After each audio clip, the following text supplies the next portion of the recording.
Now I would like to invite Dr. Abhishek for his presentation on management of posterior segment trauma. Dr. Abhishek is a well-known vitreoretinal surgeon, and he has basically a distinction of starting VR services in IC183 AIMS Patna, and now he is developing VR services in AIMS Kalyani. Good morning all, and thank you sir for the kind introduction and giving me opportunity to participate in this IC. So my topic is posterior segment trauma. So whenever a person suffers blunt trauma or an open globe injury, there are certain manifestations which happen in the posterior segment. So a general ophthalmologist should know and should timely recognize those conditions so that adequate management and timely referral can be done. So one of the condition you see here, here we see a patient who has suffered blunt trauma, and post blunt trauma he is presenting with this opacification at the posterior pole. You see the retinal whitening over the posterior pole over here, and here also you can appreciate the macula and the posterior pole which is whitened. If you do a OCT through these layers, you see the retinal architecture, it is thickened. It is thickness is greater than the normal, and there is because of edema inside the retinal cells. And when you do a fundus fluorescein angiography, you see hardly any leakage. Okay, so these manifestations you can see either in the posterior pole or in the periphery, this retinal whitening. So this is a very common condition we encounter day to day in our trauma clinics, where this is a condition of commotio retinae. So this is characterized by it. So a person has suffered a blunt trauma and it is a counter cope injuries. Okay, so a person will present with intraretinal opacification because of extracellular and intracellular edema. And there is an underlying photoreceptor disruption also because of the severity of the blunt trauma. So if you do an FFA, you will not find any leakage over it. But on OCT, you will see increased thickness of the macula. So as a general ophthalmologist, it is so you should just observe the patient and just counsel the patient that it is a self-resolving condition.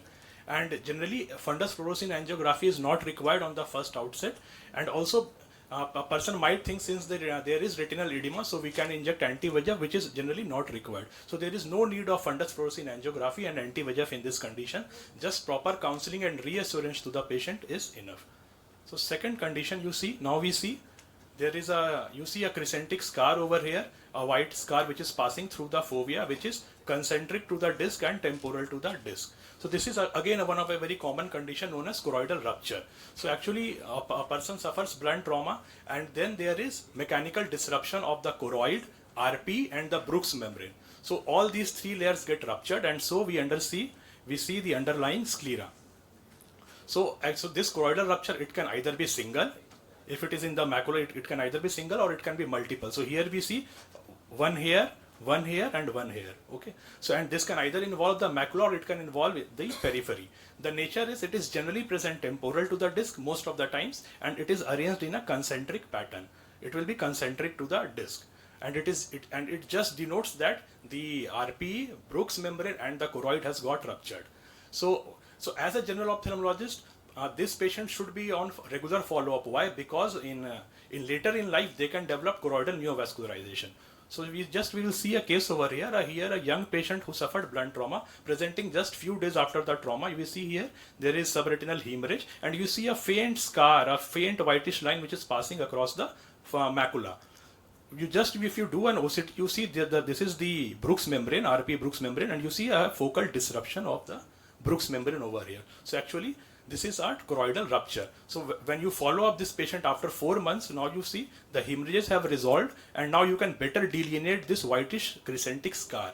This is the choroidal rupture, and now again when you do the OCT, now you see over. This was the area of the Brooks membrane rupture, and now you see what? You see a hyperreflective material, hyperreflective membrane just beneath the RP, which is denoting an early development of choroidal neovascularization. So as a general ophthalmologist, what you should do, you should always keep these patients in close follow-up. Why? You should, and on follow-up you should ask for metamorphopsia or waviness of the straight lines, which is an early sign for a development of choroidal neovascularization.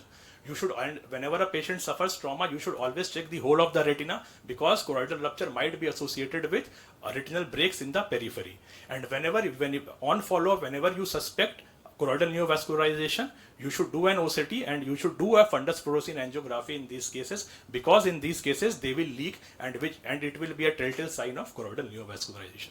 And here, once a choroidal neovascularization develops, then you have to treat this patient with anti-VEGF. And what you should not do, you should never lose follow-up of these patients. So coming to a third, again a very common entity post-blunt trauma. This is a traumatic macular hole, which is a very clear-cut diagnosis. It is actually a spot diagnosis, a very well circumscribed round macular hole. And if you do a OCT, you will see intra-elevated edges with intraretinal edematous changes and also with surrounding cuff of subretinal fluid. The hole diameter generally depends upon the severity of the blunt trauma, and it can range from 500 to 1500 microns, and accordingly the vision will also can range from 6/12 to hand movement close to face. So if encountered by the general ophthalmologist from the first instance, if the hole is small, around 500, and vision is fairly good, 6/12, you can observe the patient for 2 to 3 months, because some of them spontaneously close. But if the presenting symptoms, if the presenting signs are very severe with a large macular hole, then you should refer the patient to the VR surgeon. And also guarded visual prognosis must be explained, because these cases of traumatic macular hole, there is some component of traumatic optic neuropathy also. So even after successful closure of the macular hole, patient might not gain vision. So these has to be explained to the patient. And also in every case of blunt trauma, always check for the retinal periphery to rule out retinal breaks or retinal dialysis. And what you should not do, you should never overpromise that your visual recovery will come back because of the component of traumatic optic neuropathy. And also there is no need for prophylactic laser along the or barrage laser on the macular hole in anticipation of the retinal detachment, because it never happens. I have never seen a case of traumatic macular hole going into retinal detachment.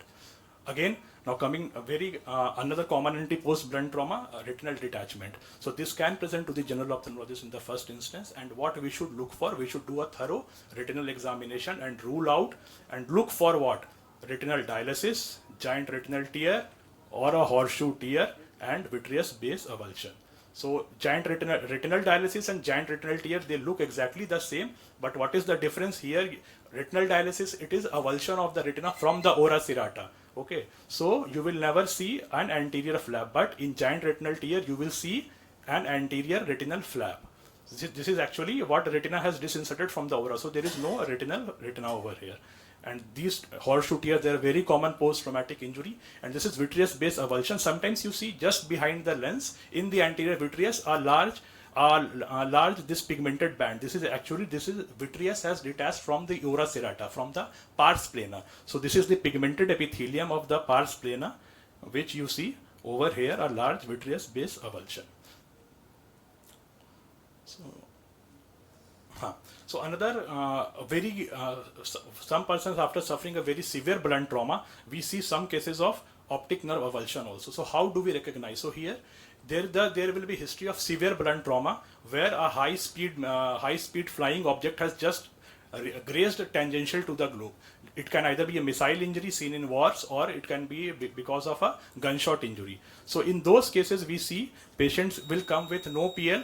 There will be deep excavation. So what will blunt trauma, it will cause severe rotation of the globe, and that will cause separation of this optic nerve from the rest of the or the optic disc from the retina. So you see a deep excavated optic disc with peripapillary hemorrhages and with concomitant central retinal artery occlusion. So this is a very grave, in fact, it is because of secondary to very severe trauma that whole optic disc, it gets separated from the scleral rim and from the lamina cribrosa, and retina is separated from the optic disc also. And this and along with concomitant, there is central retinal artery occlusion also. So these cases actually carry very nil visual prognosis, and at the outset patient has to explain about this grave condition. One of the common condition which we can see in ICU, especially this. Now you see here, what we see here, we see polygonal areas of retinal opacification. You see these polygonal areas of retinal opacification, and in between you see there are clear zones of retina. So all around there are polygonal areas of retinal opacification. In between there is zone of clearing. Along with you see there are some cotton wool spots distributed throughout the retina along with hemorrhages. So if you do an OCT also, you will see there are certain intraretinal hyperreflective zones in the intraretinal architecture. So actually this is a case of posterior retinopathy, and these cases are seen in cases of acute and chronic pancreatitis, post road traffic accidents when patient has sustained long bone fracture or chest compression injury. So these are because of fat embolization to the retinal vessels, which causes a kind of ischemic retinopathy, and that's why we see all these manifestations. So we should be aware about these manifestations, especially in a long bone fracture in cases of acute and chronic pancreatitis, because actually these all signify underlying retinal ischemic damage. Nothing can be done about these conditions. You have to just stabilize the systemic condition of the patient. Now, one very interesting case, one of our patient, he came to us, he suffered a road traffic accident, and he presented to us with subhyaloid hemorrhage. So, and since he had suffered a road traffic accident, so and CT scan was also ordered, and he had a subdural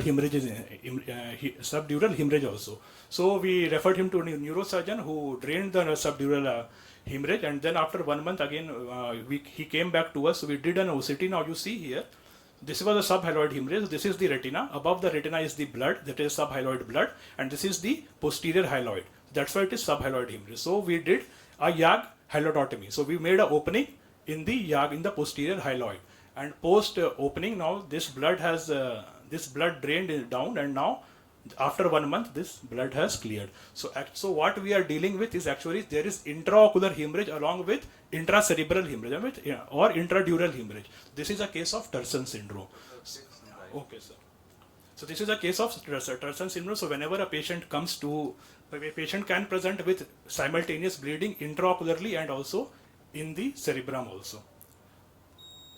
So last case, which very common in our part of country, is the chisel and hammer injury or gunshot injury. So this piece of iron can fly and it can hit any part of the eye, and patient can present with very subtle corneal injury, which we might miss in a very cursory examination. So we have to do a detailed examination. We have to look for the corneal wound. It can be either this small or a very faint wound can be there, or a very subtle iris iron chip can go and it can damage the iris sphincter also and cause a very subtle iris wound. But actually, what we don't have to forget, we have to examine the retina, because an underlying a large metallic foreign body can be there. And if the media is hazy, then we can order a CT scan which can easily detect the intraocular foreign body. So this should also not be missed, and adequate timely referral to the VR surgeon should be done. So finally, to conclude, every ophthalmologist should be familiar with the posterior segment manifestations of the trauma, because a timely and thorough evaluation is very critical for early institution of treatment. And also they should be aware of the potential late complications. And also, every traumatic patient, they should be stressed about the use of protective eyewear in the fellow non-traumatic eye, which is still intact. So thank you all. Thank you, Dr. Abhishek, for detailed discussion on various manifestations of posterior segment trauma and highlighting what are the do's and don'ts